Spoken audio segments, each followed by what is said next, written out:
we'll give some time for the late stragglers. We've got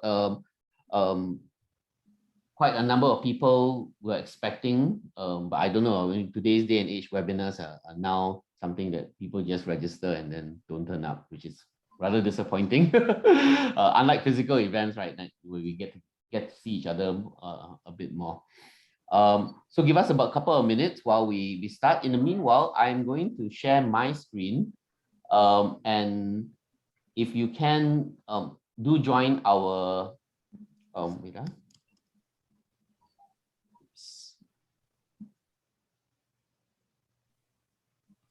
I should have done a test.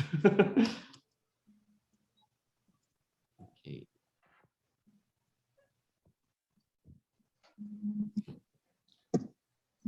Okay. So what you see on screen is our WhatsApp chat group. For those of you who are not already on our WhatsApp chat group, I do encourage everyone to sort of scan the URL or the QR code on your mobile phone, and you can sort of join our WhatsApp chat group. This is our third WhatsApp chat group. We've got 3 Brands for Good WhatsApp chat group already today, and this is the smallest community so far. Of course, it's growing, and we're hoping that if you can come and join the conversation, you can join the WhatsApp chat group as well, right? And since we are sort of waiting for a little time, we'll give you a couple of seconds to scan the chat and join us. If you're already in WhatsApp chat group 1 and 2, and I know many of you are or could be, you don't have to join. I mean, we do tend to repeat the content in the 3 chat groups, right? Because there is a limit to the number of people that can be in the chat group itself. This is our second last Emerge Stronger series for the year, or third last. Next week we will have one more that will be with Nexia and Esther, talking about the value of intangible assets that matters to you. If you go to our website on brandsforgood.asia/emergestronger/24, you can go and register for the next event as well, right? And of course, our last webinar it's actually going to be a live stream event, and we were very, very lucky, and we've been sort of very fortunate, and we're quite excited. We haven't sort of announced it yet, but privately within this group, we managed to secure ESM Goh Chok Tong as our final speaker in September, and he will be sort of sharing his own opinion on the state of affairs. Of course, sharing a little bit more about his recent book launch as well. So those will be the last 3 events we will have in the next over the next month or 2. Brands for Good itself, of course, as you might know, nominations is still open. The deadline for nominations is at the end of this month, but that's the hard deadline, which means that all material submissions for the judging will have to come in before the end of the month. I will recommend for those of you who are still considering coming in for Brands for Good to sign up quickly, and then my team will actually work through with you what are the materials needed to do for the submission itself, right? Okay, so Brands for Good is online. It's at brandsforgood.asia/nominate, and that's where you can get a little bit information about the campaign itself, right? Once again, if you are not in our WhatsApp chat group, this is our Brands for Good WhatsApp chat group 3. And if you can scan the QR code on screen, and you can sort of join the conversation that we're having online as well. Okay.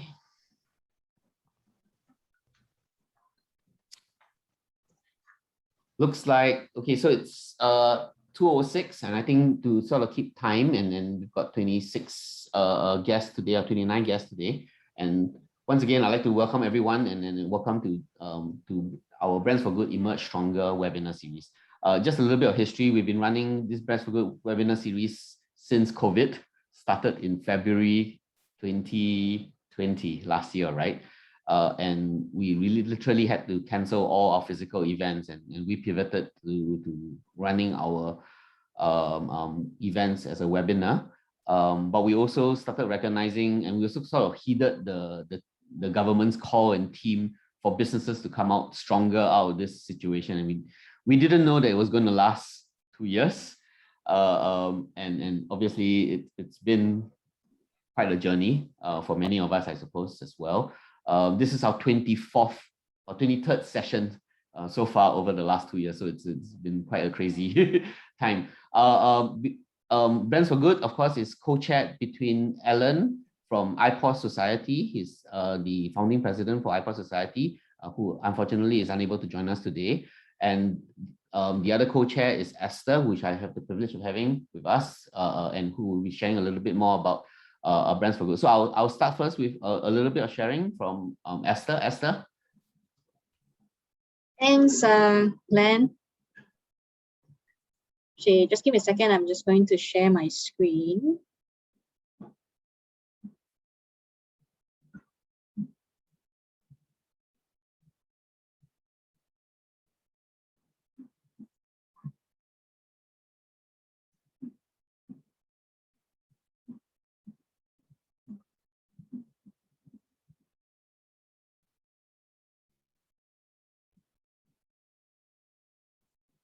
Okay.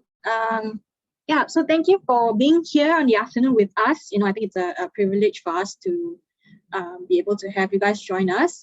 So without further ado, I think for those who have heard this presentation, you have joined us for the many webinars, just bear with us. I will briefly go through it, just more for those who are joining us for the first time.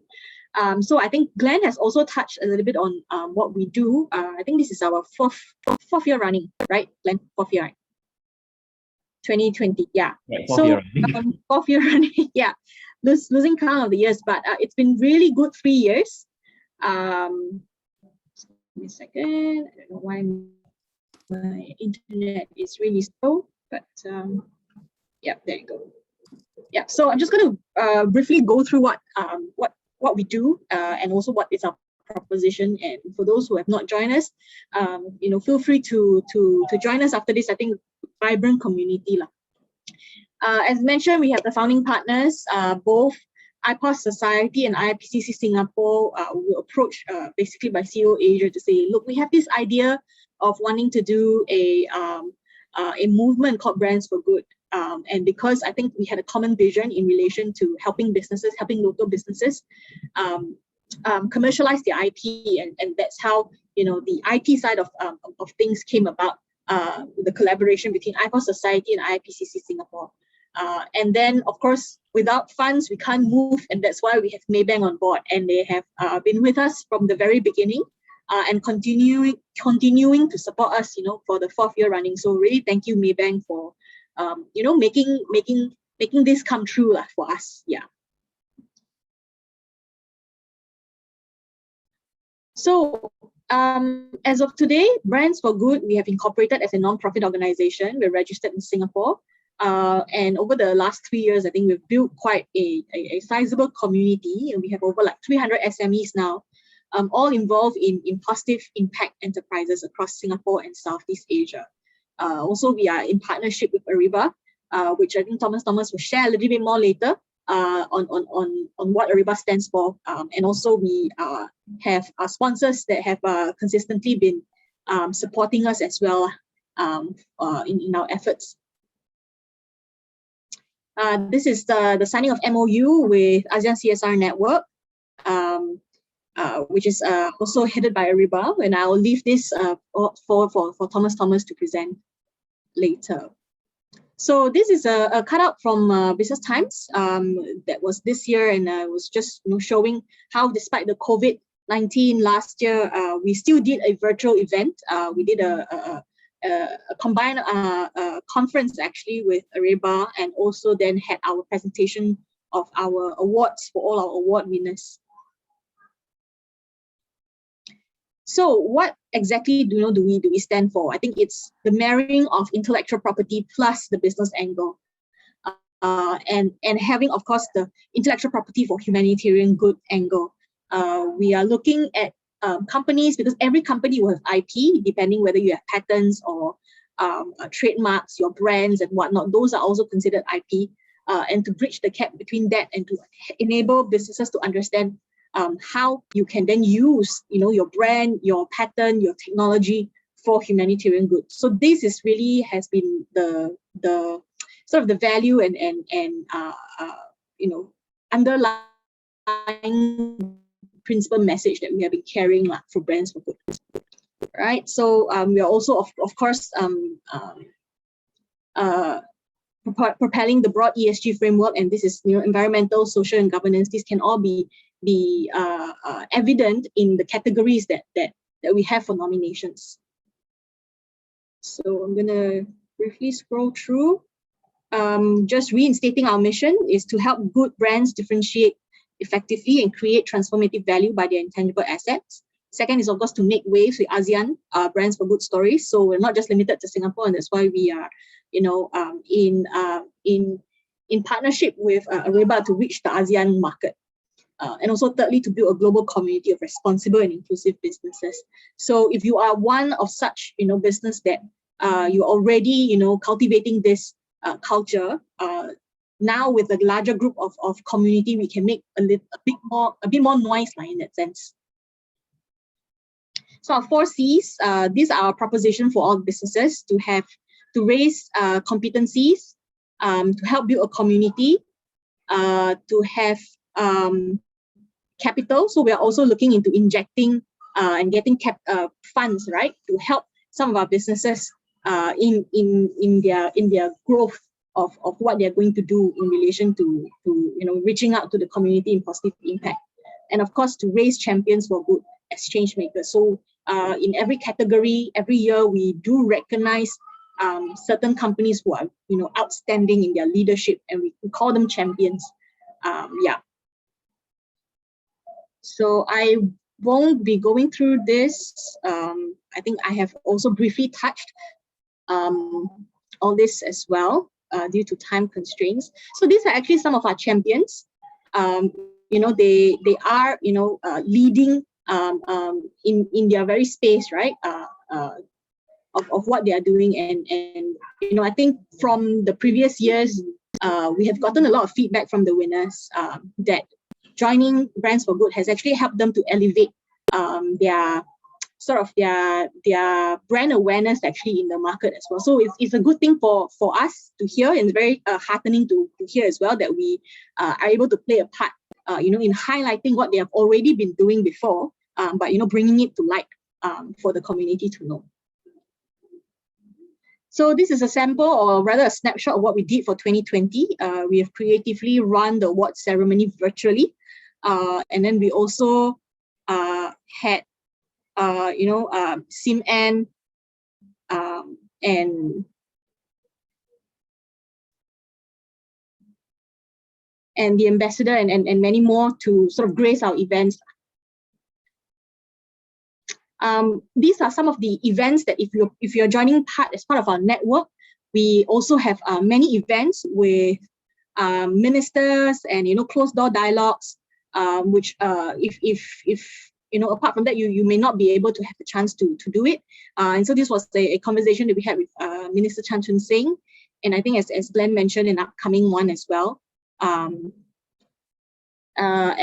these are some of the other events that we have.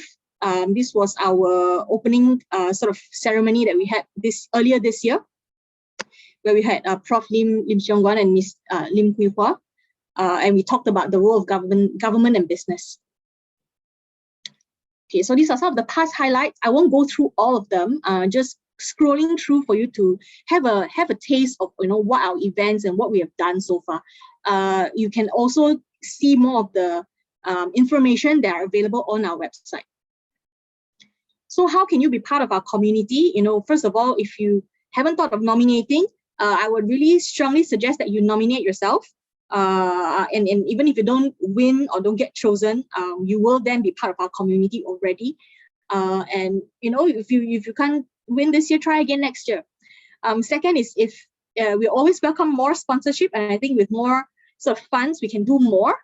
We are already doing our best with whatever that we have today, but I think with more support, we can definitely serve the community better. And third of all, in investments, we are also, as I mentioned, considering, in terms of the capital proposition, considering a Brands for Good impact fund. So if you know of anybody that will fit in this category to collaborate with us on funding projects, please reach out to us. Fourth, partnership. If you're also part of other organizations that you see that can marry and tie our common vision together, we would love to have a conversation. And lastly, community leadership. We are obviously seeking volunteers to help organize and support our programs. Because all this, we are all doing it on our own accord, and all volunteer on volunteer basis. So we definitely, more hands make the work light. So these are just some fun things that we have done, throughout the years. I think every year now we sort of have a tribute video involving all the winners. So it's quite fun. You can always go on our YouTube and watch it. All right, so I think that's it from me. So again, I think we've already done the final call now for nominations. So please do send in your submissions. Yeah. Right, thank you, Esther, and I appreciate the fast presentation. So as Esther shared, right, nominations are still open. So please go and visit the website brandsforgood.asia /nominate. Of course, as she shared, as Esther shared, this couldn't have been done without our partners. And key to our partners, of course, is Maybank, which is our sponsor. So I'm going to get a little airtime to Helmut to share a little bit. Hi, thanks, Glenn. Okay, let me share my screen.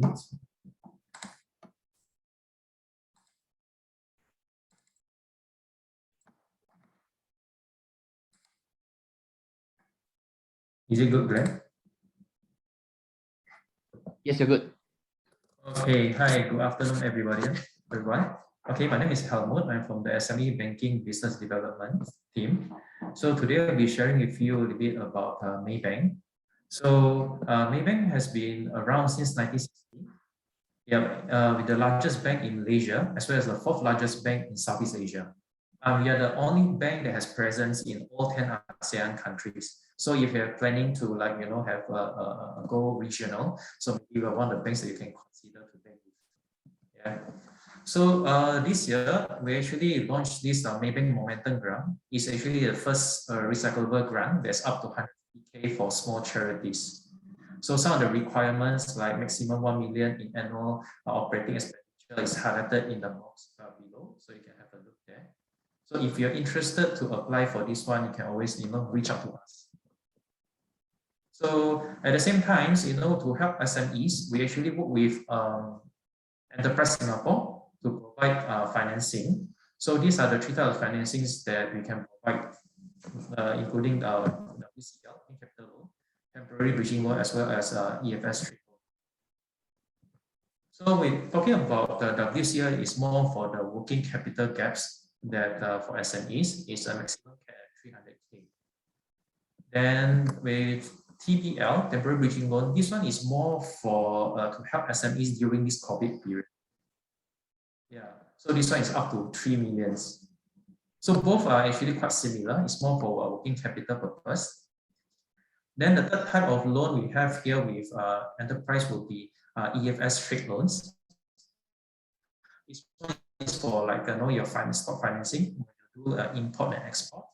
This one will be very helpful. So on top of financings, all kind of properties we finance: shop house, offices, industrial space. Yeah. So in fact, we provide up to 90% for owner-occupied properties. Yeah. So if you have you want to do a refinancing, or you're thinking of expanding your operations, reach out to us. We can provide you the service that you need. Okay, so I think that's about all for today. So if you need anything, please feel free to reach out to. Thank you. Back to you, Glenn. Right, thank you, Helmut, and appreciate your time. Okay, and then finally, least but not least, of course, our other key partner, and then one that Esther sort of alluded to, is actually ASEAN CSR Network, which together with ASEAN CSR Network, we've launched AREBA, which is the ASEAN Responsible and Inclusive Business Alliance. So Thomas, over to you. Thank you. Let me share my screen. Yeah?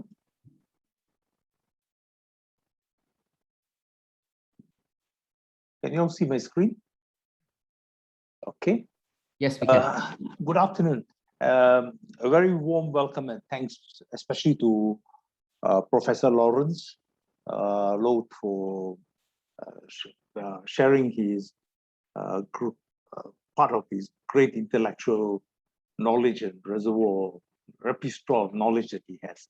And also warm welcome to all of you. You know, this is a good afternoon to spend on a Friday. I just want to give a little bit of introduction to ARIBA, the ASEAN Responsible Inclusive Business, which we have Branch for Good as our partner. This is an initiative of two organizations, the ASEAN Business Advisory Council, which is an ASEAN body of businessmen from all the ASEAN countries to advise ASEAN leadership, and the ASEAN CSR Network. We are an ASEAN entity started to promote corporate social responsibility, CSR, within ASEAN. So we have been, ASEAN CSR Network has been in existence for some time. We have been working through networks of networks, the chambers of commerce and others in different countries. Now we're trying to go through the company level to operate. And we did it by having a code of conduct and work. So I just want to tell you that, not going to repeat, today's times is very urgent. And if you look at today's newspapers, every day there is something about sustainability. And it is so great that a few years ago, less than 10 years ago, I made a presentation to MTI in Singapore. And then they just told me, does it grow the GDP? Does it increase our GDP? Does it create jobs? As long as it doesn't build GDP, we are not interested. Today, with climate change, with social problems, we realize that if we don't resolve these issues, we don't have a GDP to grow. And I think the COVID crisis has taught us this. So I'm just going to say that there is a whole lot of reaction from the ground all over the place. Governments are also responding. There is total ignorance of the rule of law, corruptions there, and ASEAN. And there is a whole global trend now on whether it's climate change for green, also for people with free trade agreements having clauses on environment and labor standards. So ASEAN leaders also have to do something about it. And sorry, why doesn't this? So my screen doesn't seem to move. Just give me a second.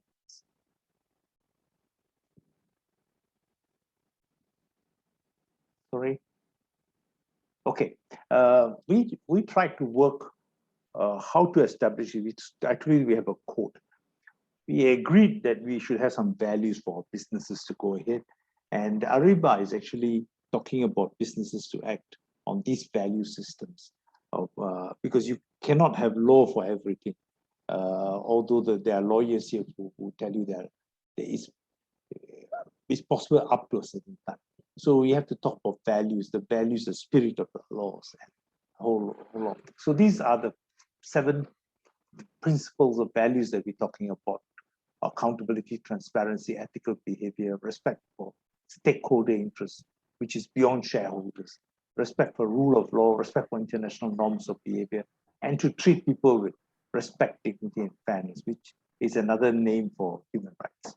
And we also said that for a responsible, inclusive business, there are a few subject areas that we should focus on.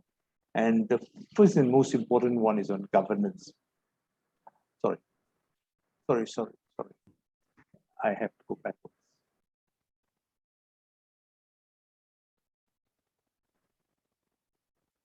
Okay, so on governance, on the environment, labor, anti-corruption, human rights, consumer law, correction, and community involvement. These are just subject areas. On governance, if you think governance is the most important, and if you don't have good governance, you can't manage it, you can't implement anything else. So governance is key to doing anything, and responsible, inclusive business is just being responsible to not just making money, but also contributing to the well-being of society as a whole. So ARIBA has got 6 objectives. I'm not going to go through, but I think basically we is to have a vision where the world, where businesses do well by doing good.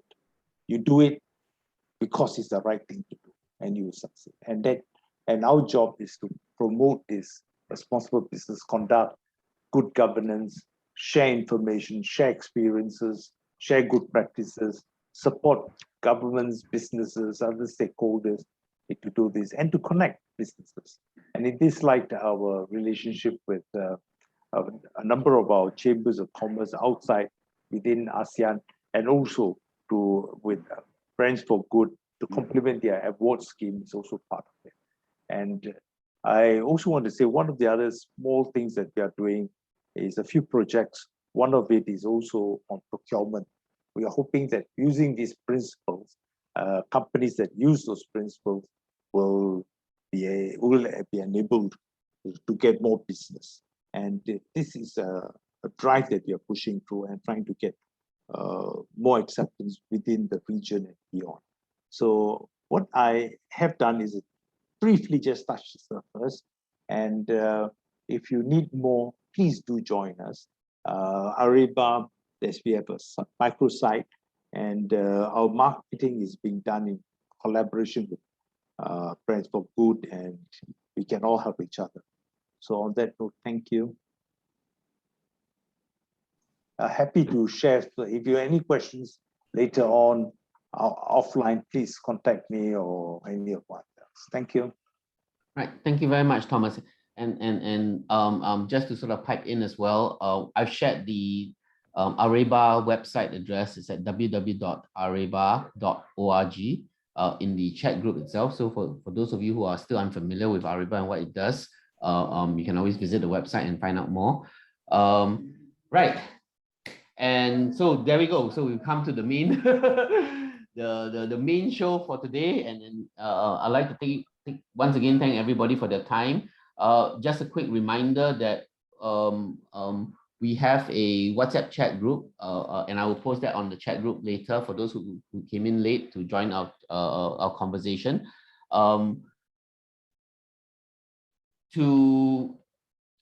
Okay, sorry.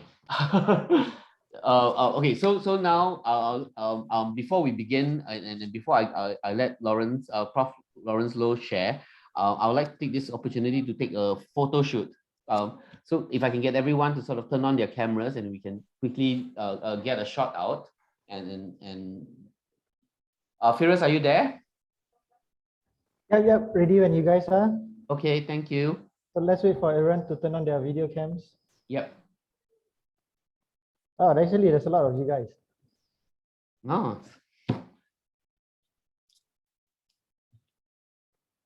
Okay, smile, everyone. Okay. 2 thumbs up. Okay, there's a few pages. Ready, smile. 1. Oh, wait, hang on. More and more people are coming in. Smile. 1, 2, 3. Okay, one more time. Smile. 1, 2, 3. Fantastic. Thank you, guys. Right. Okay, so thank you everyone for coming today and being a part of our session. And today, as I shared, we have the privilege of having Prof. Lawrence Loh from NUS to share a little bit about brand and sustainability. So over to you, Prof. Okay, thank you, Glenn. Let me share my screen.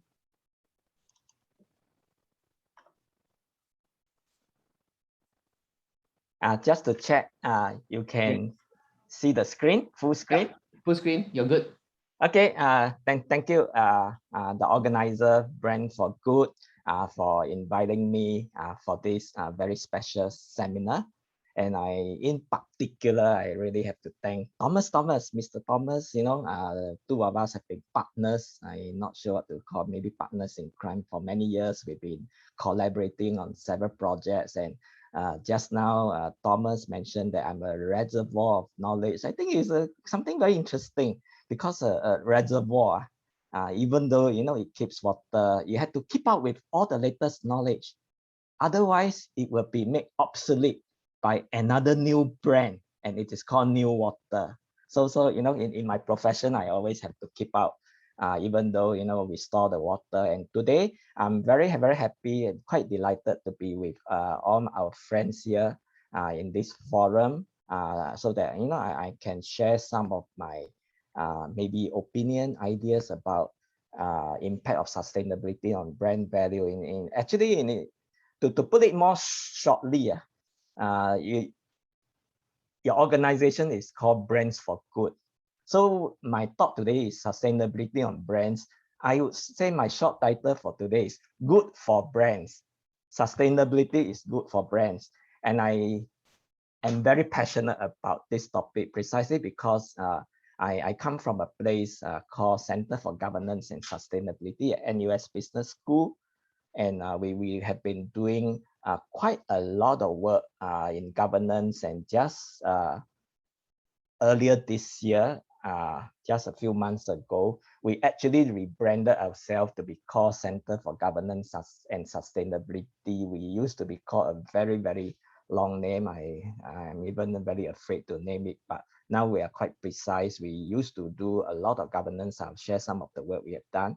And now we are very, very heavily and very strongly into sustainability. So for the talk today, is allocated about quite a long time, maybe almost up to an hour, including the Q&A. I have half a dozen of things, and I have to say it upfront, there'll be quite a number of slides here and there, and I'll be very willing to share a full version of the slide. So what you see is what you get. I can make a version available to the organizer in case you want to circulate.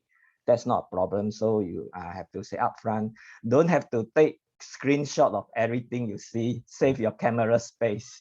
The whole slides will be given to you, everything.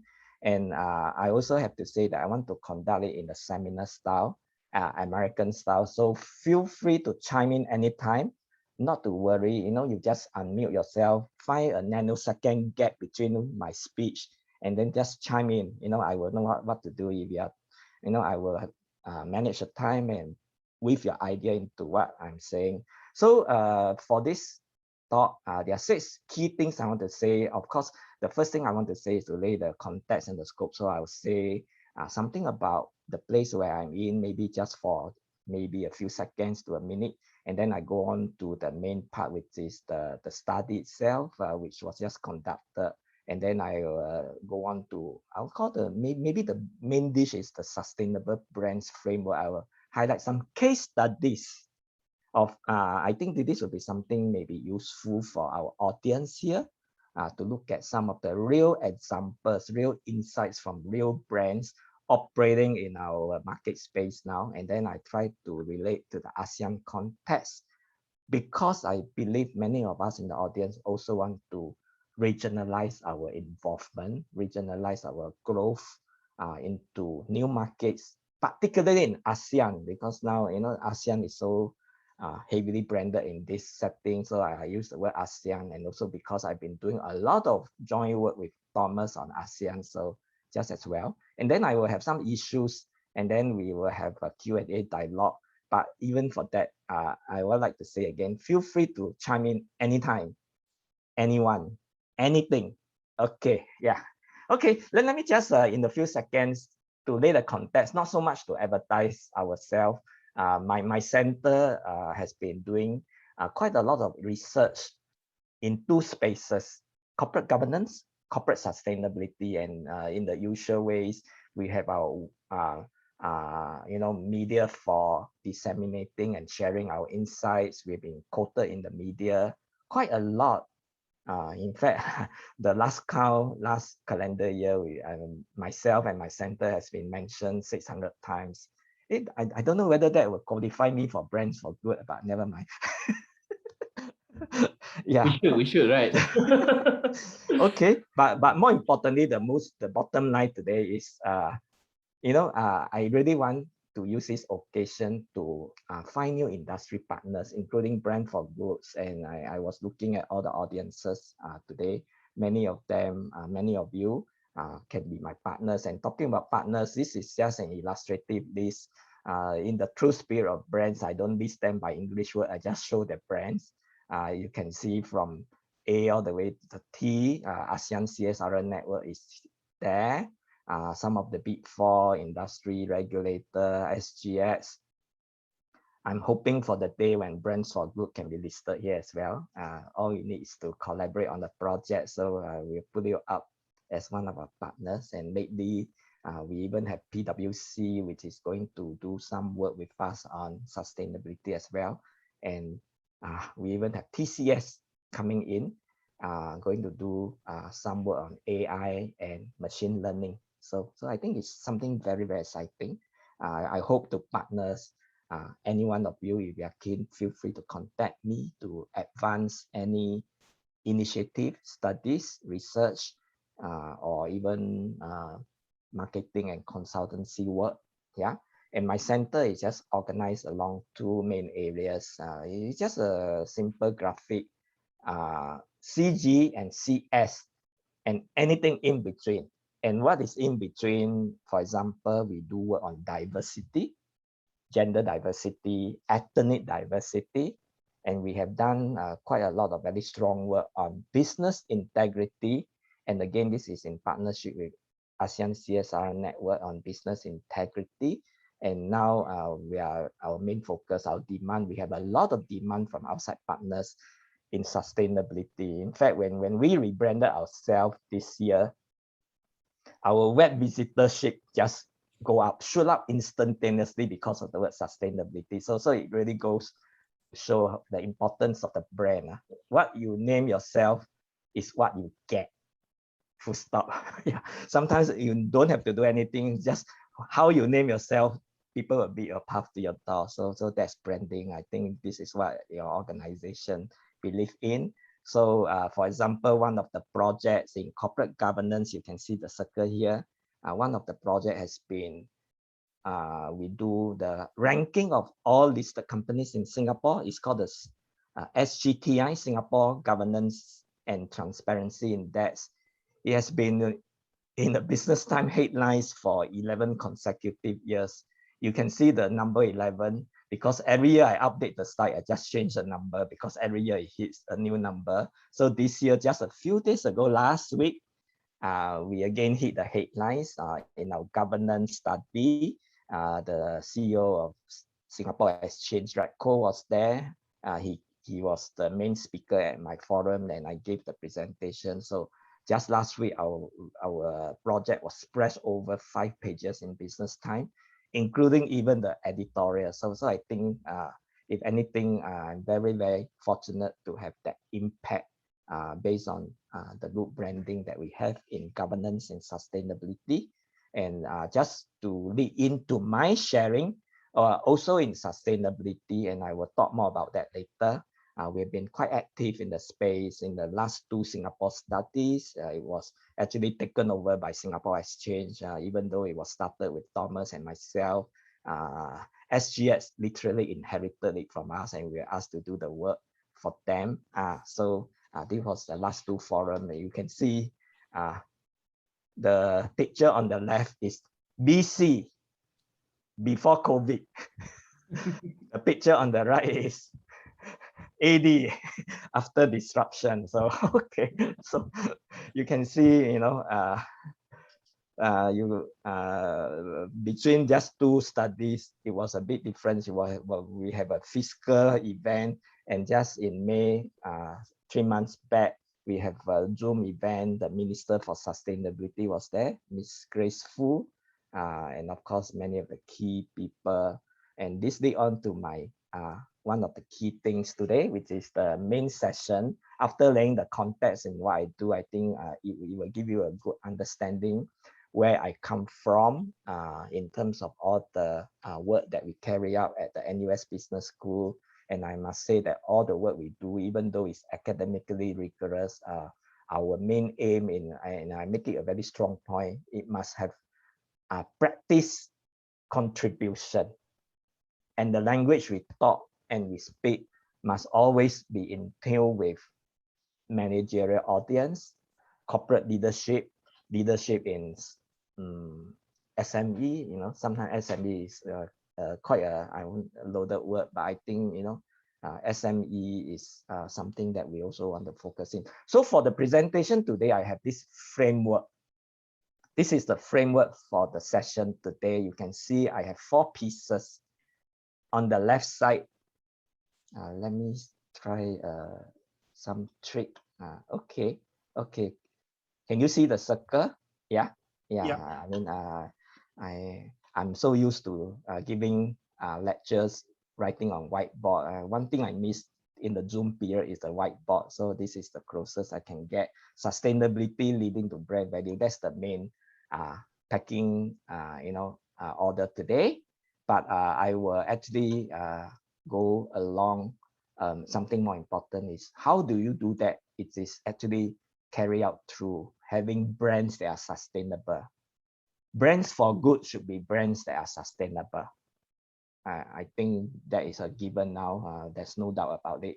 And hopefully today I will use the dialogue and also some of my sharing. We can look at some of the insights that are really, relevant for some of the organizations here, particularly those SME who are aspiring to be perhaps going regional, especially in ASEAN. So let me just go on to the first link. This is the first part of the framework for today's presentation. The relationship between sustainability and brand value. And this is almost the only technical part. I will show you there's only one or two a bit technical slides, but I will talk in English. Even though there's some numbers, I will share one of my academic study because this is rigorous and is published in a professional academic scholarly journal, so it goes through the test of scholarship. Okay, so this is again based on many of the work that we have done, that I show you the sustainability study. I show the Singapore now, later I'll show the ASEAN and also highlight many of the things that Mr. Thomas has done. We have been doing a biennial study with the exchange now. They commissioned our center to do, and they took control of the whole project, including the event, including the speakers. But I will end up usually being the main speaker and moderator because they commission us. Commission means funded, I think. Okay. So the first puzzle question: is there a relationship between sustainability as measured by the reporting? So I'll just lump the two words together in brand value. So to answer this question, of course, in university, I get some of the young, best and brightest. I'm no longer young. I'm not sure whether I'm the best, but I'm definitely not the brightest. So I got a very young person, my master student, a lady in the Master of Environmental Management, and also she's a part-time research analyst in my center, Shamin Tan. We actually did 100 leading brands in Singapore. Some are large brands, some are smaller brands, but they are all the leading brands that are listed in brand finance. So because they have a data on this, I will talk about how a brand is being calculated. I think this is something that might inform the audience as well. So we relate to all the sustainability that we have measured. So we actually published it. This was just published a few months ago, less than a year old, in sustainability. This is actually a sequel to another study that I have done with Thomas and another research associate, also a very young lady, on sustainability and market value. So this is a sequel to an earlier study that we have done. So what we have found very interesting, but let me just motivate the rationale for study. And I think if you look at the outside-in approach, I think if I say this too much, I'm preaching to the converted now. But of course, we all know that the logic is not from outside in. Businesses, have to view, have to position sustainability with this intergenerational perspective, not only by yourself, but looking at future cohorts of humankind that comes in. I think this is the original conception of sustainability, that you take what you need in this generation without jeopardizing future generation of fulfilling their needs. This is a standard definition. I think many of you have heard many times. So we follow this logic and say that precisely because of this, customer will also want this, and this will contribute to the brand. And for businesses, this means that they need to look at new opportunities, new brand differentiation through sustainability. it can be done. Later, I show you some real examples. So, and then from the inside, you know, leadership is also in the same vein, highlighting the importance of sustainability. So I you know, I went quoted some Stanford studies and then find that, you know, if you follow the logic of argument down, it will affect your earnings, and this will actually, I think this is what you like, intangible assets. This whole organization is about the intangibles. You know, we are looking at how this will actually lead to brand value. So this is the line of argument that we wrote a few pages on to justify that in the scholarly paper.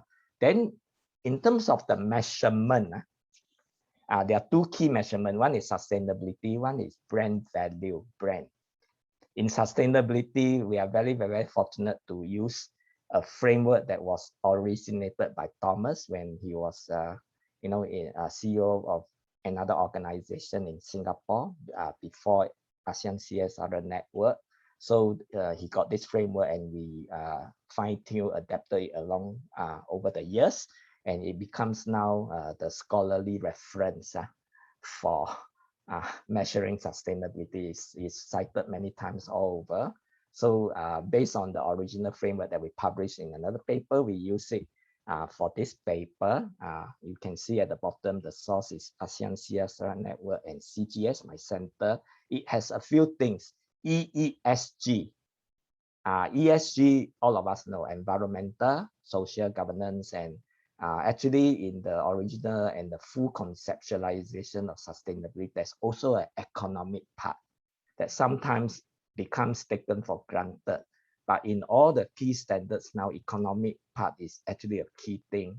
For example, some of you may know the GRI standards, Global Reporting Initiative. Economy is a big part. In fact, governance is not so much the specific disclosure, but it's elevated to general disclosure together with the broader reporting principle.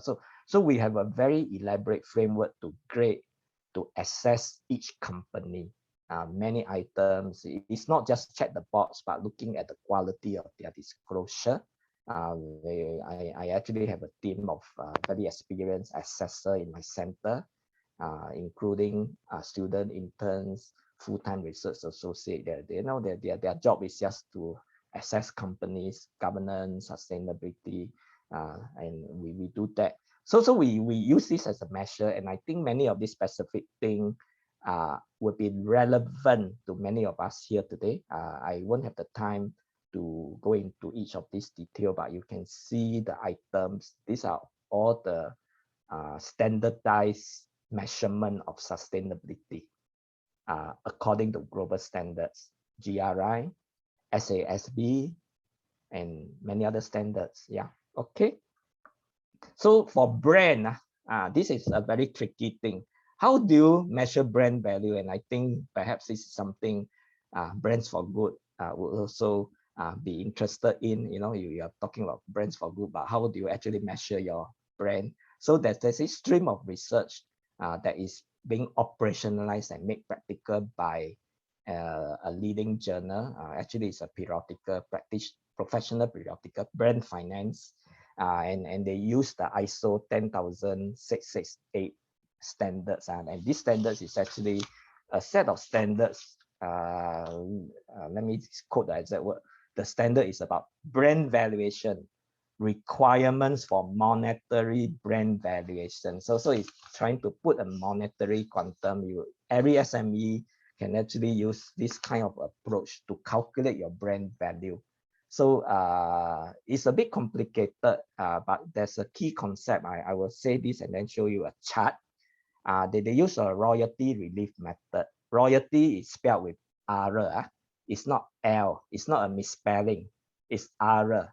Royalty, meaning that they actually trying to simulate, you know, what is your economic benefit if you were to hypothetically license the product.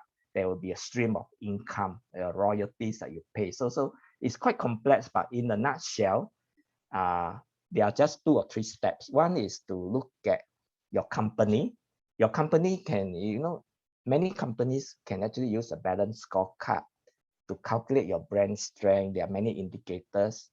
For example, your market share, your customer satisfaction, your this is called the brand strength index, your financial positioning. It's a very balanced scorecard, your human resources. So over time, this is a proprietary framework like Brand Finance. They have this BSI. Then in every industry, there's also a standard thing, number 2, called royalty rate. That means the way a royalty can be attached to certain industry. So for example, in luxury goods, royalty rate is higher, very obviously, because LV, Gucci, Burberry. I'm not so good at luxury brand because I never buy them, but I walk around shops, I know. They command higher royalty rates. If you look at commodity, for example, let's say rice brand, or brand of sugar, the royalty rate is lower. So you can actually multiply these two to get what you call the brand revenue, because you can actually forecast your revenue and then multiply by your royalty rate to calculate what you call the brand revenue. And then you take the series of brand revenue over the next few years. In finance, it is called, you take the net present value. That means you take the sum of all the future stream of finance. Just to be a bit more technical, you discount it by the interest rate. That means you and then you bring it forward, because anything today is actually worth more than anything in the future. Yeah, okay, yeah. Okay, so this is how they calculate, but not to worry. But I think many of us will be quite keen to find out the technical details. But let me just highlight the 3. Just look at things on the right side. Forget about the things on the left. These are just some statistics that we got out of very technical modeling.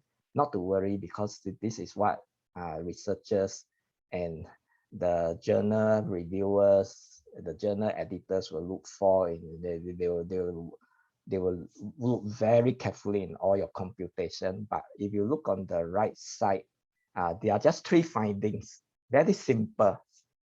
1, higher sustainability leads to higher brand value.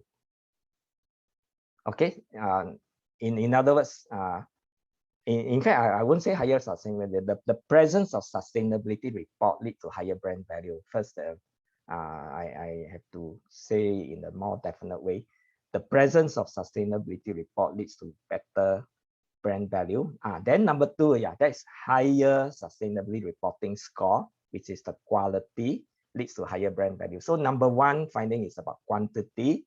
Number 2 is about quality. And then very interestingly, what we found is that the quality of a company sustainability also have a future effect on your brand value. So if you calculate your brand value in the future, we found that not only your brand value this year is affected, future years brand value is also dependent on what you invested in sustainability this year. So these are 3 rigorous statistical findings that we have established in a scholarly journal. But forget about the statistics. I can't even remember what all those numbers stands for, but I only remember the 3 findings: quantity, quality, future effect. So resolving the puzzle, presto, we have found this significant and positive effect. But so what? So what? I mean, this is just a statistical study. Yeah, I mean, most of us will be concerned about, I'm not so concerned about large samples, 100 companies. In fact, in our study, we use 2 years of companies. So it's actually about 200 companies, but because of we need the overlap, so we essentially use about 180 companies. More importantly is, what is it in it for me, in my organization, in my company, in my SME, one company at a time. So then before I go on to one company at a time, let me highlight what are some of the things that are operating at the company level. If we look at some of the specific things at the company level, what we found is that at the point of study, of course, now things are changing. The most, in fact, I won't say most, the most least, number one lowest in the pecking order is climate change. That was in my study, but that was before all the recent bad weather. And then, you know, even human rights. This, we have many indicators. The top 5 that are the least, that means the bottom 5. Climate change, product stewardship, biodiversity, human rights, labor practices. And these 5 were things that surfaced during the COVID crisis. My study was done with the data before COVID. I have to confess that because of the lag time in the publishing process. So you can see all the problems that we've identified at the company level comes out clearly in the COVID, particularly in Singapore. Labor practices, industrial relations came out last year in the first big wave, all the workers' dormitory. So what I'm saying is, you know, you can see among the 5 things in terms of sustainable brand, you can see already environmental is only 2, climate change and biodiversity. You can see social is about, in fact, stewardship probably is closer to governance. So human rights and labor practices are social. So you can see that sustainability comes out very badly in the social and governance perspective. That's from the company level. Then we are looking at also the types of company. This one is the last technical slide, and then I move on to something more insightful. Just one more technical one. A lot of people in Singapore say that, oh, all the big brands, all the things are due to GLC, which is true. What we found is that GLCs, if you look at the right hand side, they actually score better than non-GLCs, including the SME. So far, all the GLC are non-SME. As a group, GLC score better. But what we found is that actually the top company is a non-GLC, you know. One non-GLC beat all the other GLCs in our study. But again, this is a large company and it's a public knowledge now. If you are curious to know the name, I will declare it here because it's public knowledge. City Developments Limited. It's a one non-GLC that beat all the GLC in my study in terms of quality of the sustainability disclosure. Okay, yeah, okay. So we have this, and when it was published last year in September, that was my school immediately, wow, they were so excited. So our corporate communication literally took the whole study and wrote a press release, and it was published in the newspaper, and then in the press release, then I move on to, you know, this is something probably we need to discuss later on. You know, company will need to internalize, and I think it's not something just for the CSO or the board. It needs to be shared across the whole company. So there are many implications of the study, but one of the key things was this. It has to be something mainstream, something that's embedded, something that's internalized across the entire organization, big or small.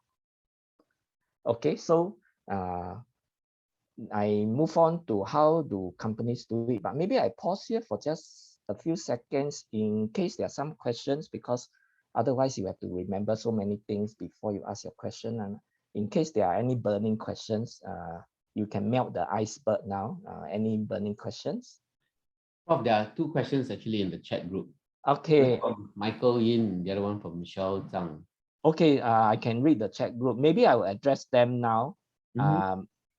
Let me see. In no particular order, I read it just in the order of the chat with no. Okay, Michael say, with the emergence of sustainability analytical technologies and green fintech, do you think consultant would be still relevant in the sector? Yes, of course. Otherwise, I'm out of job. Even with all the analytical technologies and green fintech, I think you still need some human intervention. Yeah, definitely. The green fintech, in fact, I'm quite involved in green fintech in terms of teaching and also sharing. I just spoke in one green fintech event just a few weeks ago. In fact, I won't say that they will be sufficient. It needs to be an augmented approach, hybrid between human and machine. It scares me to think that, you know, in the future, AI machines will decide what is social, what is ethical. Okay, but anyway, I think the two must work together, because even I'm talking just now, I told you I'm trying to use AI and machine learning to look at governance and sustainability. But in companies, I think ultimately the buck stops at the human. Yeah.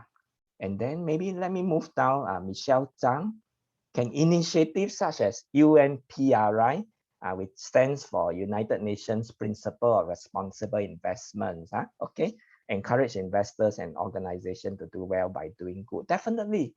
All we need is standards. In fact, I think in many jurisdictions, what is more important is not so much having law, because you have all the legislation. It's very hard to have a one-size-fits-all for all companies if you have legislation. So if you have standards, it gives some room for maneuvering and selection. So I think going forward, we should not be actually talking about compliance. We should be talking about alignment with standards. And I think that's more important. I think especially global standards. And even when I'm talking now beyond the UNPRI, which is a set of very general principles for investors, I think now there are some other standards for climate change that will definitely be put out. For example, TCFD, Task Force on Climate-Related Financial Disclosure.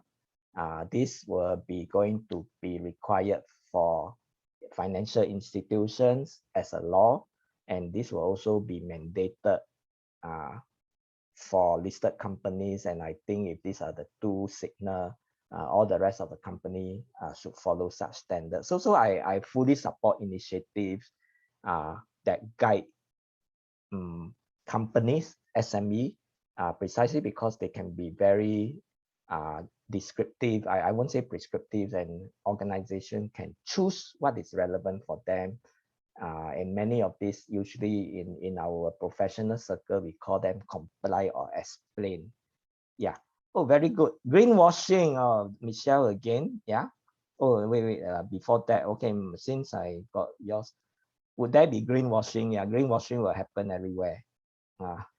As you know, as long as there are 50 shades of green, even that, you know, there are even companies that something is of different color, they declare it green. For example, I once went to a shopping center. They call themselves a green mall, green shopping center.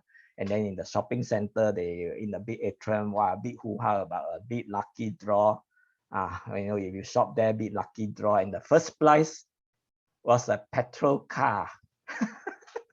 Yeah, and they call themselves a green buildings. It's a sustainability initiative, but the first prize is a petroleum car, emission fuel, fossil fuel emission car. Okay, good.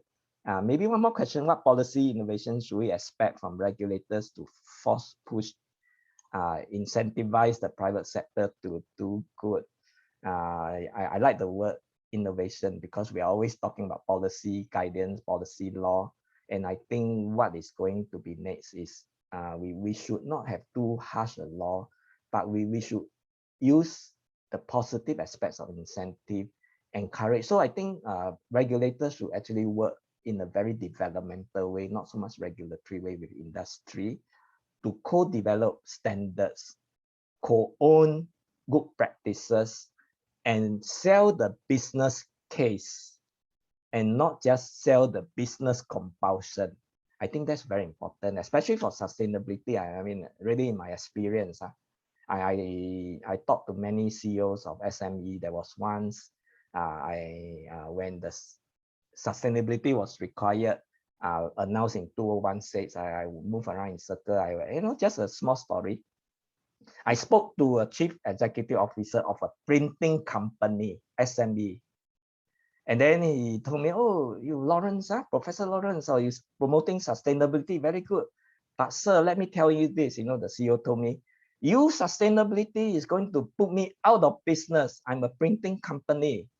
And then he told me, tongue in cheek, while drinking in the cocktail, I'm a printing company. My greatest enemy is the PDF file, PDF format. Because of the PDF, I run out of business. So you can see all these are very real. All the problems faced, even we push so much sustainability, put everything digital, everything is now is PDF. Nobody needs to print anymore. But to him, his PDF, he never forget it. Please don't forget. So you can see. Then you have to sell to him. Of course, I did not have a chance. We were drinking beer during a cocktail, so I don't want to tell him. But there are also some success stories. I'm an educator. Every year I use publishers. So there was one publisher called Cengage.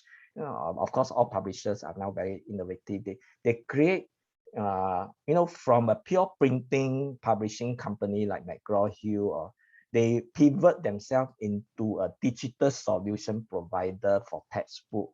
So now they make exactly the same profit. They protect their PDF and their stuff, but because of this sustainability, everything is online. All my classes in NUS are 100% paperless, even before COVID. 100% paperless, which is good. Now COVID come, all my students are overseas, from overseas country, which is good. Everything is digital. We don't have to deliver books to them. Okay, maybe let me continue. Very good. So, but I will encourage also verbal questions. If you have verbal questions, you just put your hand. You can jump the queue for all questions. I will put you to the top. Okay, let me share with you something. Verbal question jumps queue. Okay, verbal question jump queue. I push you out to the top. Like karaoke song, your song request go right up to the top. Okay. Anyone? Anyone? Do you see anyone? No? No If problem. not, I think we're all very quiet people. okay, Singapore good. Quiet sometimes may not be good. There was a famous book, Silent Sprint, and sustainability. Sometimes quiet, we will be all, not reacting to climate change. Anyway, okay. Let me do something more practical now. How do companies derive value from sustainability? Let me use a case study framework. This one I will share very quickly. How this is done through 4 case study. Okay, I'm going to use my own case study framework. This is constructed by me especially for this talk today, using 2 dimensions. On the bottom side, this is just the principal driver or the basis. Some of the companies may be purpose driven, some may be lifestyle driven to attain sustainability. So I just explained the 2 dimensions. On the vertical is the fulcrum, the leverages, the method of which you want to do. Some companies or organizations will use knowledge application, including technology application. Some will actually appeal more to the social conscience. So what I'm saying is you can actually build a sustainable brand using finding out what is the driver, what is the driving force. Is it purpose driven, lifestyle driven?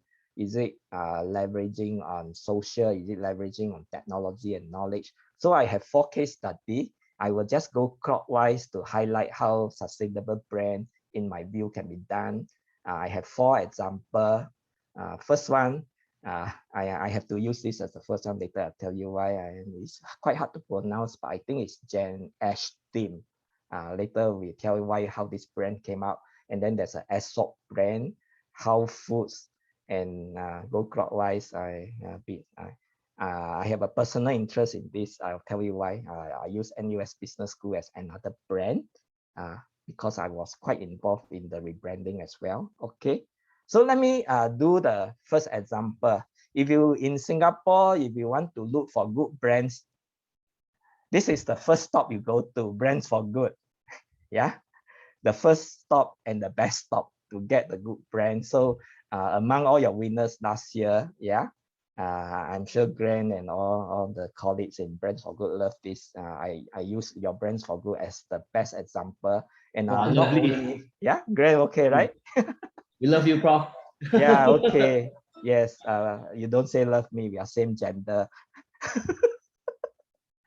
Okay, so I of course we don't just recognize a champion. I will recognize anybody. So since you know that there was a very strong promulgator of good branding, let me just use Thomas Ng, Gen S team as a random example. All the brands are equally good.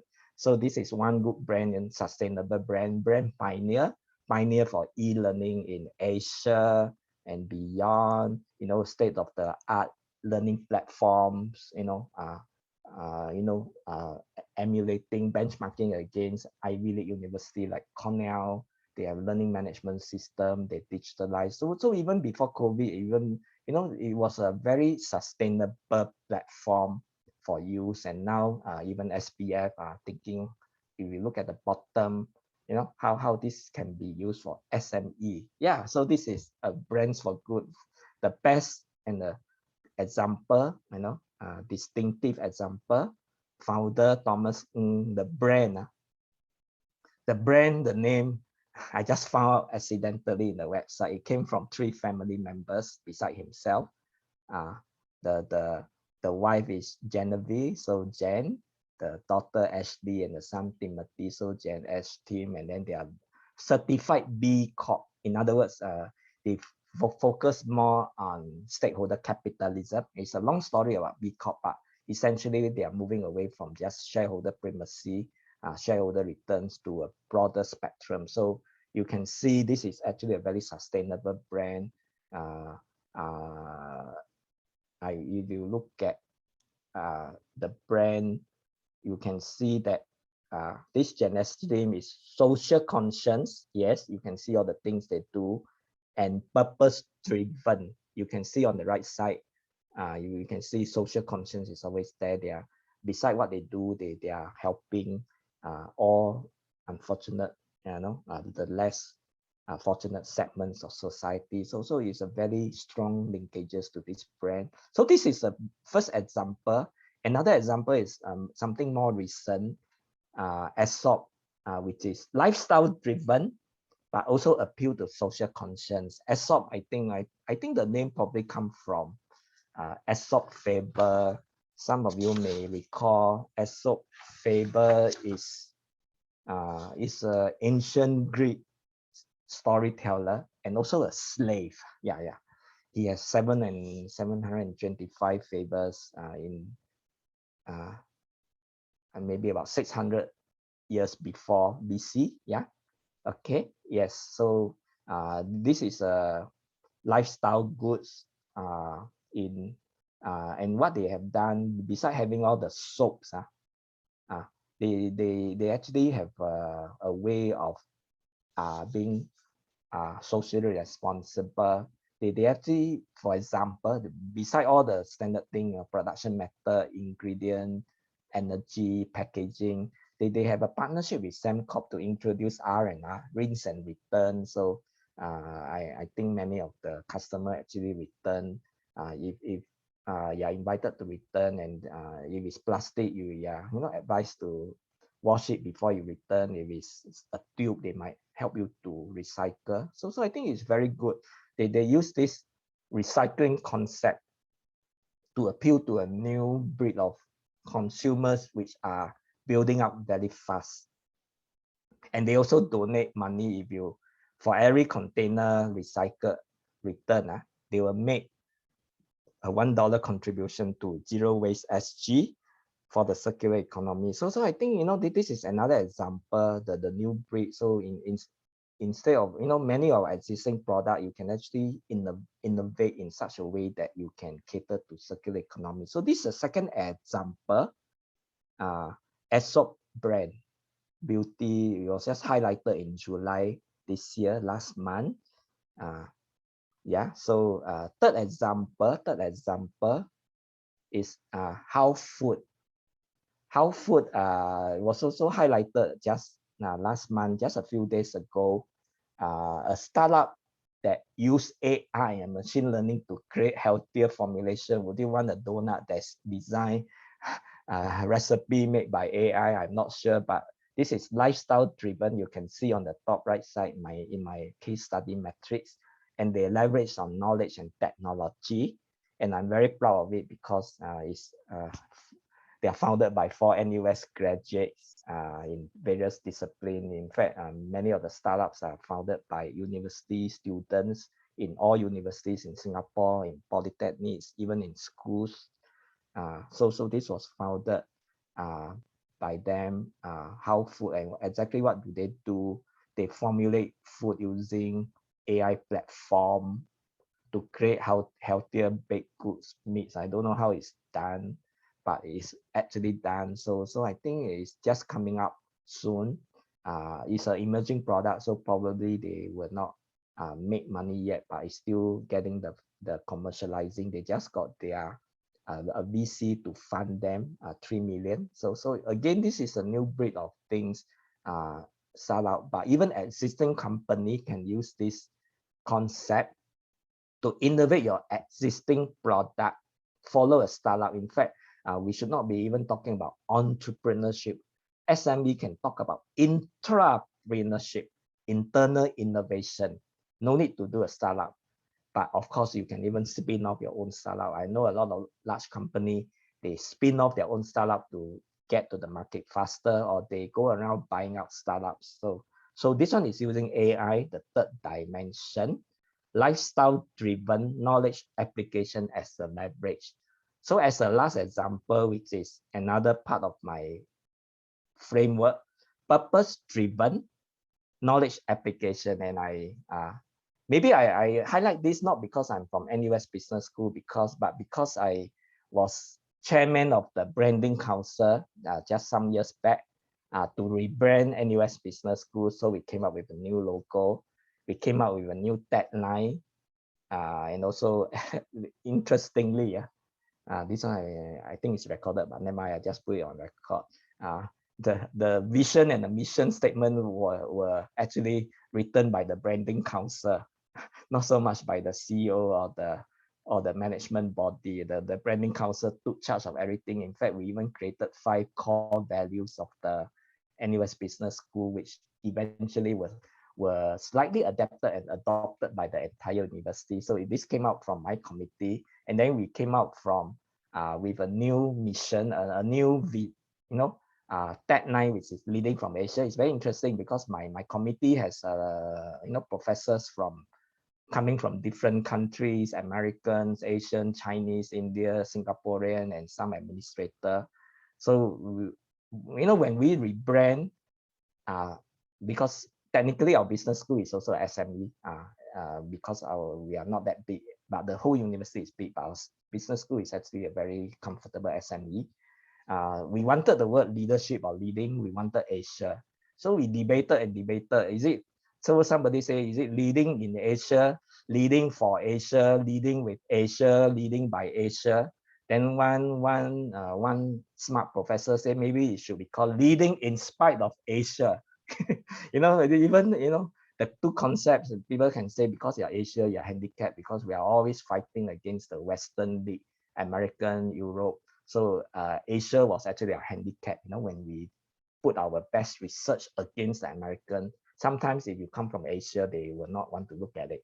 So, so we went ding dong. In the end, we say leading from Asia. So it was kept for some years now. So this is another rebranding that's sustainable, catering to purpose, leveraging on knowledge application. So you can see it's spread all over now, our new branding. In fact, together with the branding, we also have it's almost the same time we got a big funding from Mokhtar Raidi, chairman of Lipo Group. He funded quite a large sum of money to rename the building. You can see on the right side, on the left side, the building, and if you come into atrium, we got funding to build this building. If you look carefully in the center of the building, we put all the key stakeholders picture on the building, the faculty, the chairman, the alumni. Lo and behold, I don't know, I didn't decide. They put my picture at the center of the whole building. So you can see, please come to NUS Business School, visit me. I will personally welcome you there. If I'm not there, my picture is there. Okay, so this is sustainable framework. I pause here for 30 seconds to see, sustainability leading to brand value. I think that the best way is through sustainable brands. Even with your existing brand now, you can rebrand yourself to be sustainable. But of course, don't just brand. Make sure that your product offering live up to the promises. Okay, any questions? Are there any? Let me just check the chat. There's someone, let me see. Okay, I say Hassan Hajam first. Should we have policy innovation at the country level, regional? Yes, definitely. In Singapore, we do have it at the country level. In fact, one of the key committee that dish out a lot of support funding is this Research, Innovation and Enterprise Council at the national level, chaired by our DPM, Heng Swee Kiat. Regional level, I hope maybe ASEAN can get together. Perhaps those who are knowledgeable, maybe Thomas can elaborate on some of the initiative in ASEAN. If you want to jump into the mic, anyone, ASEAN level, I think there's some initiative, international too, but they are not well coordinated. Most of the initiative are at the country level. Yeah, Singapore Yes. too. Okay. Yeah. Is that you, Thomas? Yes. I just wanted to add that you have already summarized. There's a lot of statements in ASEAN, but the coordination is a problem because ASEAN is an association of members. It's not a bloc, so everybody can be a member and do what they want. Correct. We make more statements than we get the act together sometimes. Yeah. But of course, it's not peculiar to ASEAN, peculiar to all supranational organizations, right? Yeah. Now we have the G7 countries on the build back, G20, some of the initiative by them build back better, to compete with China, Belt and Road, but no money, yeah, they talk only. Yes. Yeah. Okay. Then another question, Michelle Zhang, again, very good. You are very active. If you come to my class, you will score A+ for participation. I'm really interested and passionate. Who is that? Michelle? Okay, come on, line. Michelle. Yeah, hi, Prof. No, because I think I actually put the chat in wrong to the group chat instead. I was actually replying to someone, but now I find your session really interesting, and because I'm a professional in the higher education industry. Okay, I'm not an academic, but I'm learning, and I just wanted to know, right? Based on the Times Impact ranking, what is NUS like position in this? Because I don't see Singapore being featured, and I can see all the now they are showing the case studies and all that. Yes. So why is a pity that Singapore is not featured in that impact ranking? Yes, yeah, right. So yeah, do you have any thoughts on this? No, I think there are actually many indicators, which is why sometimes in many of the ranking, I would say there's a certain tendency to highlight the usual suspects, for example, the Western countries. So usually within many universities in Singapore, including NTU and NUS, we usually use Asia as the benchmark. So we are always saying we are best in Asia, which is true. Yeah. NUS and NTU are always in many rankings, always ranked number 1 and 2. Correct. In Asia. And I think one thing which we are very lucky and we are very happy about it is, we sometimes rank ahead of bigger countries in Asia, Japan, China, Australia, I mean, we consider as part of Australia, sure, so, but of course, you're right, which is why just now I jokingly say that when we rebrand ourselves, we spoke so much, we say we should be leading in spite of Asia. Asia was our handicap because, in many of our cutting edge research, we send to say economics, the top journal is, say one of the top is American Economic Review. Asian data usually don't get too much attention unless it's Okay. American data. Even in marketing as well, the top journals are all American journal. Journal Yes. of Marketing Research, Journal of Marketing, they like to look at consumers in American markets. Yeah, I Understand. mean, who cares about Singapore market? So small. I mean, when I live in US for 8 years, most of the time, they think Singapore is in China, which is good. But at least someone got very close. Are you part of Malaysia? Usually, I Okay. don't argue with them on the street. I say, yeah. Have you been there? I will just say, have you been there? I don't want to say yes or no. Other I get into a fight, they shoot me. Understand.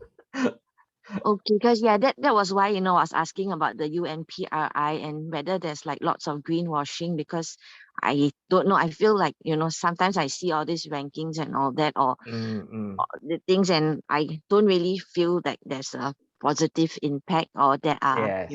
yeah. So Yeah, for right. organizations, should we do it because, to support these initiatives, or should we do it, Yeah. to really make a difference? That's what, Okay.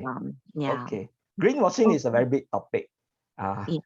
Maybe if you are keen, I will get my contact. Next month, I'm speaking in another forum on greenwashing, just a dedicated talk on greenwashing. If you are Yeah. keen, I will get, you can get the link from me. Yeah. Okay, Okay. Ken, thank you so much. Yeah. Greenwashing is a very, very big topic. Yeah. That's why now in sustainability conference, I don't usually like to wear green anymore because they, you see me, I'm wearing blue. I'm more concerned about rising sea level than green now. Okay. Okay. Thanks. In fact, I will even put an iceberg here. The hidden message is if the iceberg all melt, Singapore will be more in trouble than 1.5 degree or 2 degree or even 3 degrees. Yeah, okay. Yeah, we'll be totally gone. Yeah, if all the sea level rise. Okay, let me move on so that we keep on time. Now, let me go on to the ASEAN part. Now that I have all the insights from Singapore and also from sustainable brands, mostly in Singapore, how does the rest of ASEAN countries feel? So there was this study which is just published also a few days ago. Every talk I give is always up to the date. Yeah. So a few days ago, it was published, commissioned by a company. It's spelled with a small d. This distillery. It's not a whiskey company. They don't do alcohol, but it's just a content studio, a marketing company. I don't know why they call distillery. At first, when I look at it, I thought they make good whiskey. I wanted to try, where do the whiskey come from? What's their brand? But actually, it's a content studio. They correspond with another very big platform called Maldives. They took 1,500 respondents in 3 countries, just to see what's the difference. So you can see that ASEAN is a totally different picture.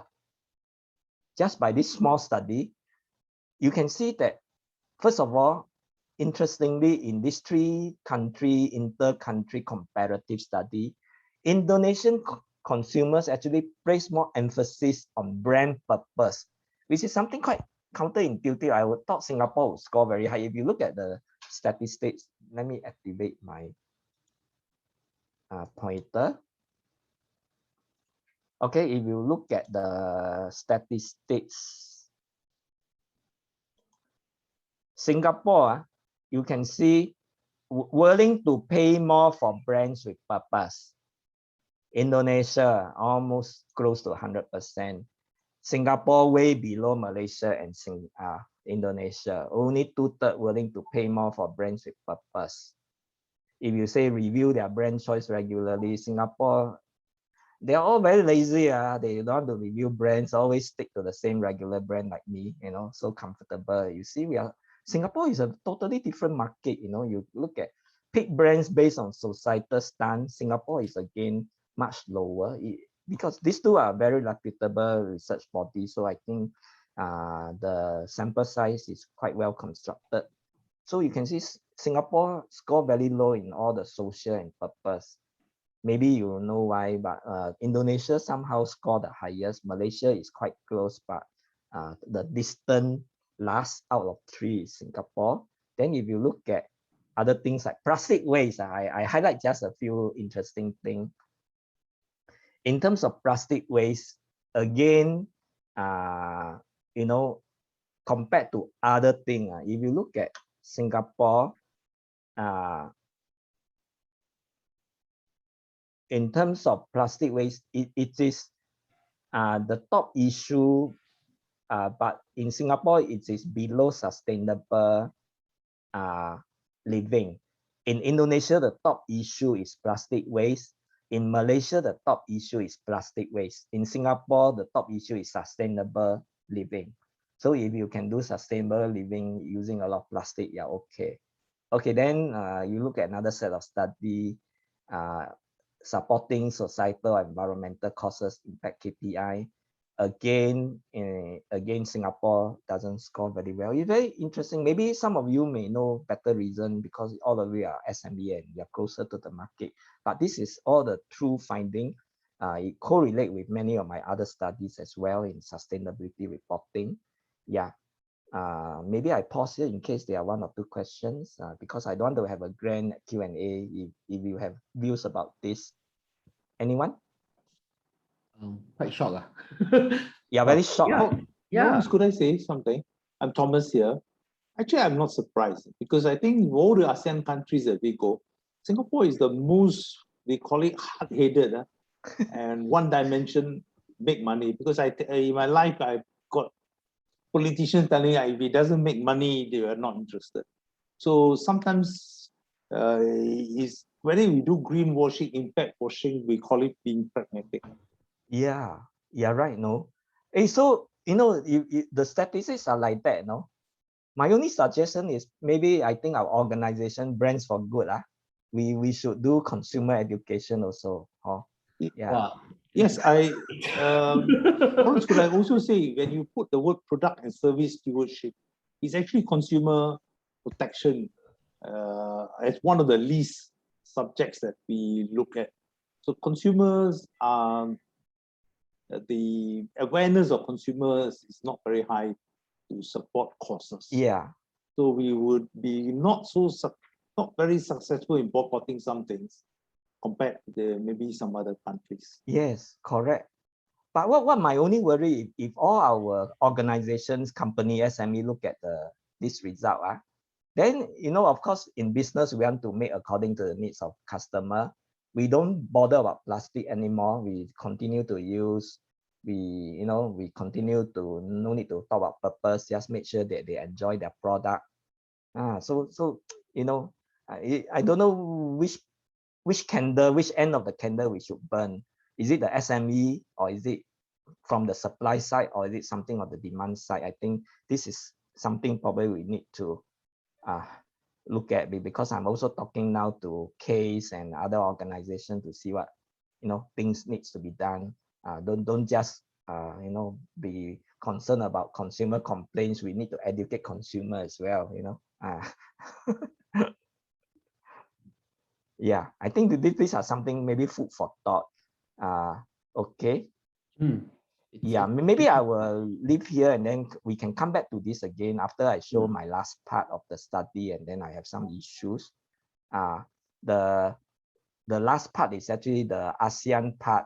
We have sustainability leading to brand. I have already established for Singapore, but the missing link is still ASEAN, and ASEAN we already see from the sustainable brand is totally different. Indonesia, Malaysia, consumer are so different from Singapore. Singapore is always the odd country out in ASEAN, but sometimes the being odd one out just now was not the very sustainable odd one out. I mean, yeah. So in ASEAN, let me just conclude, then we can have a grand Q&A. We have the sustainability studies, just that we don't have the value study yet. So over the years, it's a biennial study that my center runs with Thomas Center, the network, CSR network, and as we've been doing. So our next sequel will be 2022. Thomas, we need to start the ball rolling now. Yeah. Okay. Yeah. So we do this and we have very good results. Over the last 2 years, Singapore don't rank well, but just in this year, we have this framework again, which is based on our earlier framework. I don't want to go into the framework, but it's based quite closely to the original framework that we have done, the content as well as principle. This is just from the corporate side. Among the larger the listed companies, some of them are big, some are small, but among the higher end of the listed company, this year result was a bit different. Singapore used to be second or third. This year, Singapore, in terms of the quality of the results, come to be better. But then the consumer side, Indonesia, Malaysia seem to be better. So, they're all the mixed signal. You can see, Vietnam is, of course, still emerging. Philippines too, Thailand. Thailand used to do very well, but this time I'm not sure. So our study look also into all the specific aspects, but not to worry. I just want to show you here to give you the impression on what are the things people look for. Usually in sustainability, board governance don't seem to do well, which is actually the most serious issue, because if board governance is not strong for sustainability, it is disastrous for the company. The board of directors are not committed. In fact, just 2 weeks ago, I spoke to a SME, listed SME, the deputy chairman, also executive director, just told me, oh, we believe in sustainability. Every year we pay a consultant $8,000. They write it for me. We just submit. Yeah, full stop. And then that's what he says. And he says a lot of companies are like that. They just get a consultant to write. So back to one of the first question: are consultant relevant? Maybe in a very humorous way, yes, because they help company to write sustainability report, which is not good. There's no ownership, there's no commitment. It's totally undesirable. Okay, so this is my next question. So far, I don't have this study. Maybe if anyone is interested to partner Thomas and myself to run this study, will be most willing to do it. The ASEAN equation, knowing that ASEAN is so different from Singapore, is still an unresolved. How brand value can be derived from sustainability. Perhaps maybe Brand for Goods may be interested to do this study. I'm not sure, but I think going forward, this will have probably a lot of impact to do inter-country comparison and then marry up, triangulate with consumers. So this is my overall thought. Just to recap, I have covered 4 elements. The last one is insight, and I maybe want to stop here for our grand Q&A, our dialogue. Instead of putting dialogue, I put up something just for show, so that in case you have any question related to this or even not related to this, I will open to the floor. And I think these are some of the summative challenges faced by SME. The first thing is business case and your stakeholders, particularly say your investors. Number 2 is your internal preparedness, your capabilities, which is your skills, your capacity, which is your structures. Okay, and then 3 is your priority. Are your resources allocated to elsewhere, or are they squarely dedicated to sustainability? From my study in many organizations, sometimes it's sustainability is an afterthought. The residual resources are left for sustainability. The rest take everything. We don't know. And then now the 2 missing link: sustainable brands. Who can help to guide the journey? Consultants. How do you embed market growth, in other words, the consumer, into your strategy? So these are some of the questions I get in the circuit when I meet with a lot of SME. I'm not sure about you, but maybe I will stop here to hear opinions and questions. Maybe more opinions. I won't want to answer. Let the audience speak the opinion rather than me answering the question. So let's have a dialogue. Yeah. Okay. Glenn, we want to moderate the dialogue. Yeah. Wow. So last minute spanner in the work. Maybe we pull back to the last slide. You had quite a number of summative challenges for SMEs, and I think many of us will probably feel the same way about Does it matter to our stakeholders? How can we convince them the business case for it, and then making the link and all that. So does anyone actually have a question that would like to sort of voice out in terms of our conversation here? Thomas here, could I say something? Oh, sure, Thomas, go ahead. Okay, I think the first thing I want to do is actually thank Lawrence, and I think we should all congratulate him. He has just been made a full professor. So you know why NUS, he's too young for the promotion, but you know, he got ahead of his time. Huh? So congratulations. Okay, thank you, Thomas. Yeah. In fact, Thomas, this is the first talk I gave after I got the promotion. So all the more, I think we should all put the reaction there and give you an applause. Okay. The second one is actually when we talk about Singapore and the other countries, I think it's also the role, consumer behavior. It's also the role of governments. A lot of places, the Singaporeans, we have tend to become a bit lazy because we leave most vetting, screening to the government to do. So whatever is there, you expect them to meet certain standards and go up. While in many other countries, you cannot trust the government because of corruption, because of the links between certain business interests and things. I mean, just look at countries just across the causeway or somewhere, which they can sell non-halal meat passed off as halal in a, I mean, how is it ever possible or get licensed and all? So there is a lot of distortions due to either incompetence or corruption. So I think that's also one of the reasons why the Singaporean can be lazier and more relaxed on some of the consumer issues. I'm not sure how it is. So if it goes along that argument, then the role of government must be more important. The famous saying by Amartya Sen that the invisible hand of the market needs the visible hand of the government to guide it, control it. Yes. What do you think about that? Yeah. Maybe other people have opinion, because I really like your analogy of the hand, Thomas. In fact, even sometimes my contrary view is, you know, the government get too involved. The hand can be very heavy.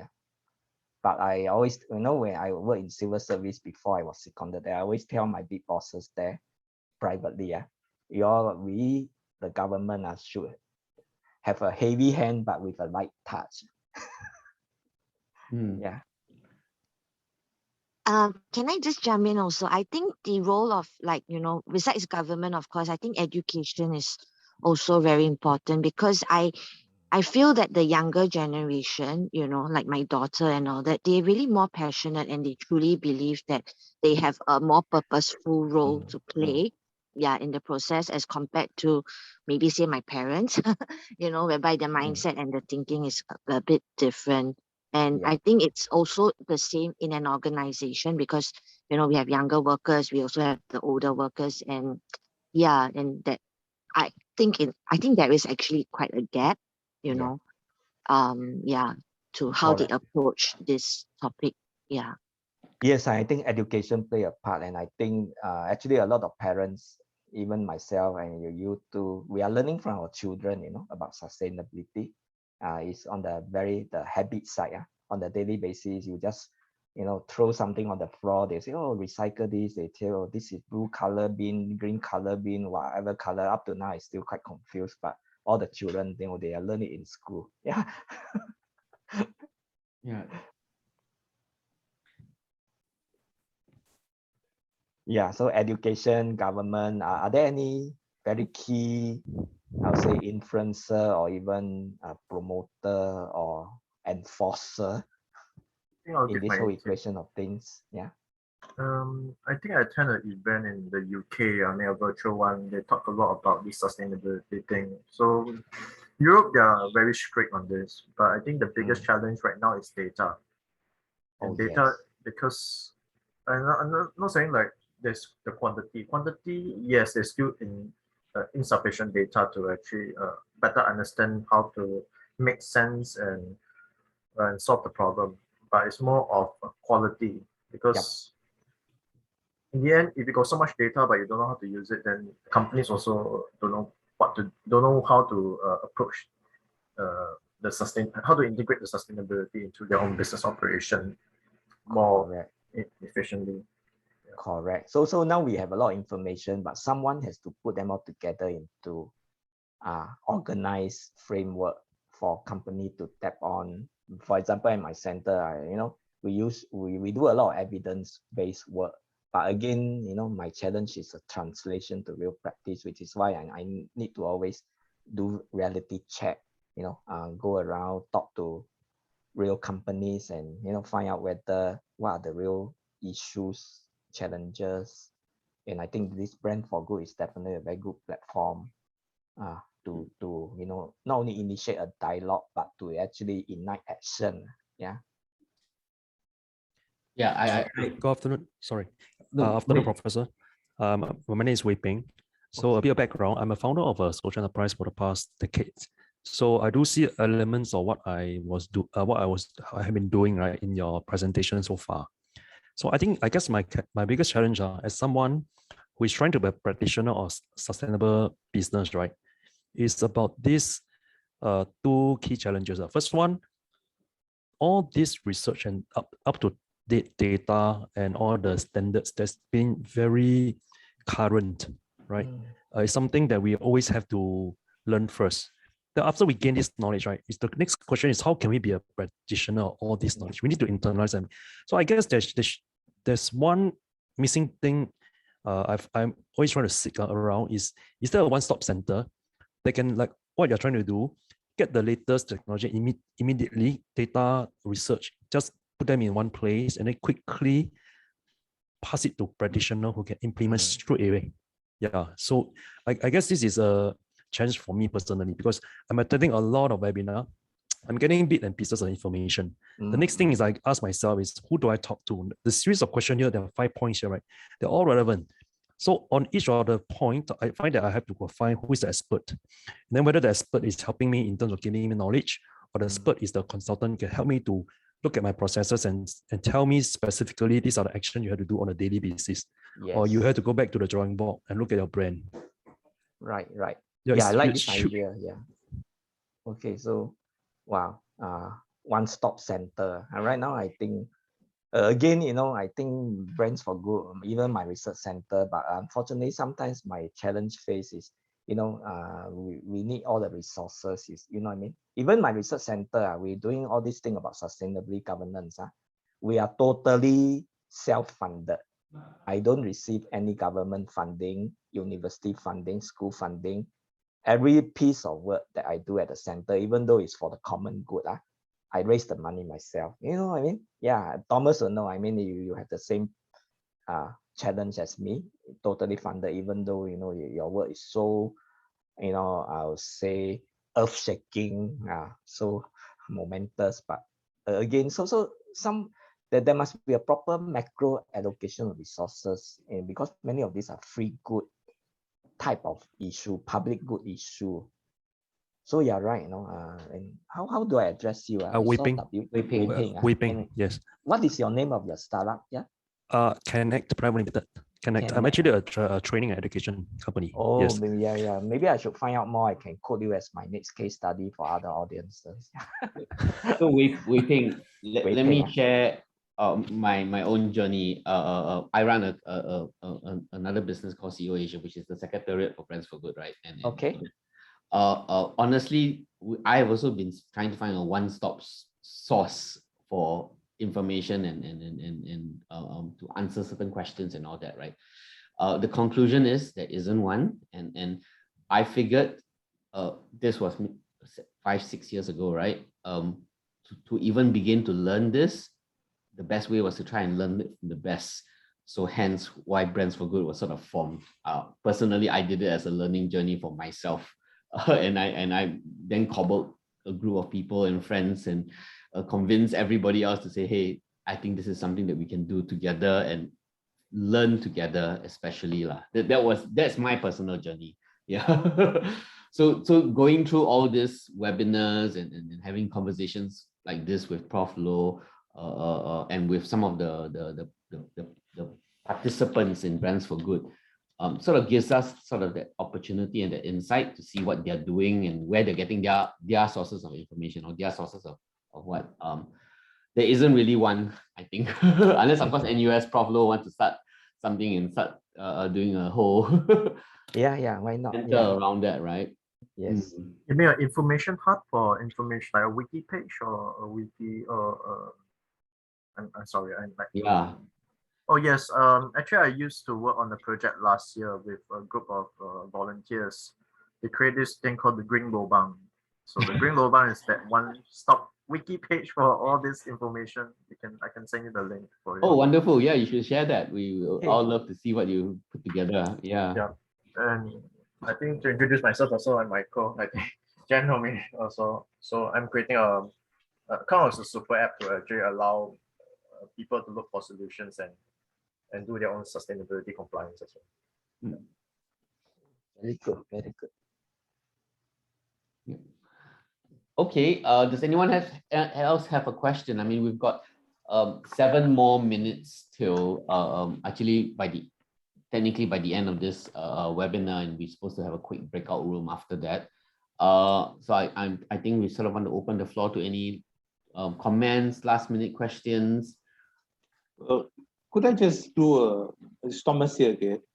I think there are two parts that I wish to comment on. One is on the awareness. Why is consumer awareness not? I think I have earlier talked about the role of government, but I also want to say actually it's also the importance of our citizenship, citizens taking initiative. In many of the countries like us, like Malaysia or other places, they have a very much more active civil society than compared to Singapore. And if you look at consumer education, the Malaysian, they have a Penang Consumer Association of Penang, CAP. They has been working very long. They also not very rich, no government funding, but they had one patron of a very rich old man called Mr. Idris, who actually used his own money to actually fund the whole organization, and then got outside funders to come in and help for project business. So I think the idea is that we have people who can build that kind of mobilization of interest. I see some hope in the sense that the younger people talks about green things and other things, but it's great, but I think we also need to talk of people. The way we protest about giving a day off for a maid or the lower income people, it all becomes cost. It's not really about giving people a proper livelihood. The second part is on the point I wanted to comment was on the knowledge sharing. In the Ariba website, we will be building up, we hope to build up stories on the different themes that we have and short stories themes on journeys so that could inspire people. We may not be able to give you great stories, but I think it is an input on the small journeys that you do, the challenges, how you did it and how you succeeded. Or even if you fail, why did you fail? Because these are lessons for other people to do. So with Sharp and the others, if we have stories, we can always compile and over time build up a repository.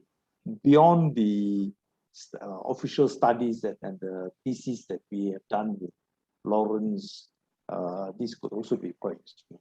So this, thank you.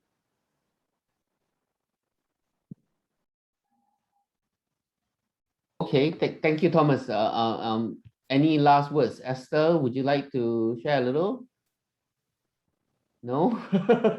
She's a very quiet president. Okay, so Prof, maybe you want to have a quick closing remarks or any thoughts on terms. And of course, do share with us your deck and the study that you did, particularly on your brand and value. Yes. I think not much last thought, but I just want to share that, it's a pleasure to be here sharing with you.